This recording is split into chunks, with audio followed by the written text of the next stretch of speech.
Using a recruiter who knows what they're doing can greatly enhance your chances of securing a role. Some years ago, I was working with two lawyers with the same level of experience from the same team at the same firm. They were both employment lawyers looking to secure roles in London. One of the lawyers, we'll call her Mary, reached out to some firms herself and through her own networks. She secured no interviews. On the other hand, the other lawyer, we'll call her Jane, briefed me and I ended up securing her 5 interviews and 5 offers, and here's why. The market in London at the time was not friendly to employment lawyers, but it was crying out for corporate and commercial lawyers. Both Mary and Jane were front-end commercial employment lawyers with experience in industrial relations. But Jane and I worked on her CV to ensure we highlighted all of her front-end commercial drafting and negotiating experience, including due diligence work she'd done that flowed from her employment experience.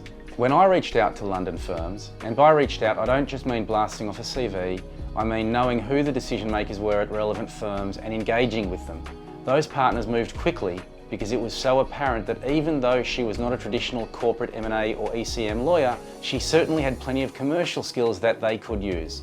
And they would have just seen Mary as a pure, narrow employment lawyer who could not add value to their teams. So it's really not just about sending a CV.